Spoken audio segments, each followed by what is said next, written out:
ಎಲ್ಲರಿಗೂ ನಮಸ್ಕಾರ. ಶ್ರೀರಾಮನವಮಿಯ ಶುಭಾಶಯಗಳು. ನನಗೆ ಫೇವ್ರೇಟ್ ಗಾಡ್ ರಾಮ ಅಂದರೆ ಭಯಂಕರ ಅಭಿಮಾನ. ಅವರ ದಾರಿಗೆ ಅವ್ರು ನಡ್ಕೊಂಡಿರೋದು, ಅವರ ಜೀವನ, ಅವರ ತ್ಯಾಗ ಭಾಳಷ್ಟು, ಎರಡು.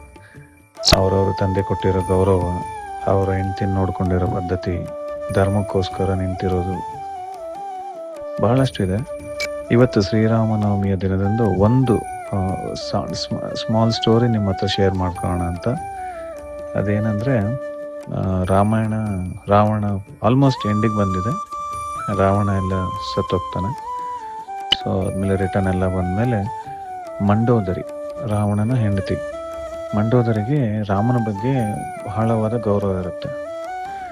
ಸೊ ಅವ್ರು ನೋಡಬೇಕು ಅನ್ನೋದು ಒಂದು ಕುತೂಹಲ ಇರುತ್ತೆ. ಸೊ ಅವರು ರಾಮನ ನೋಡಬೇಕು ಅಂತ ಬರ್ತಾರೆ. ಸೊ ರಾಮ ಅಲ್ಲಿ ಕೂತ್ಕೊಂಡಿರ್ತಾನೆ, ಒಂದು ಕಲ್ಲಿನ ಮೇಲೆ ಕೂತ್ಕೊಂಡಿರ್ತಾನೆ. ಸೊ ಮಂಡೋದರಿ ಬರ್ತಾ ಇರ್ತಾರೆ ರಾಮನ ನೋಡಬೇಕು ಅಂತ. ಸೊ ಮಂಡೋದರಿ ಇನ್ನೇನು ಹತ್ರ ಬರಬೇಕು, ಅವಾಗ ರಾಮ ಎದ್ದು ಸೈಡ್ಗೆ ಹೋಗ್ಬಿಡ್ತಾನೆ.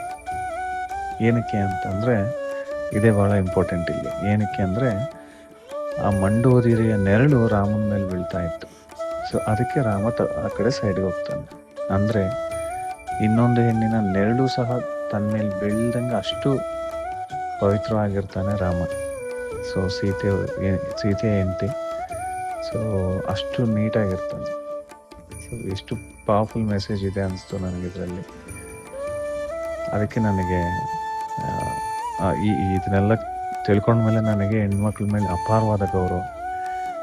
ರಾಮನಿಗೆ ಅಷ್ಟೇ, ಬೇರೆ ಹೆಣ್ಮಕ್ಳಿಂದ ಅಷ್ಟು ಗೌರವ ಇರ್ತಾಯಿತ್ತು. ಈ ಸ್ಟೋರಿ ನಿಮ್ಮ ಹತ್ರ ಶೇರ್ ಮಾಡ್ಕೊಂಡು ಅನಿಸ್ತು. Thank you so much. Once again ಶ್ರೀರಾಮನವಮಿಯ ಶುಭಾಶಯಗಳು. Thank you.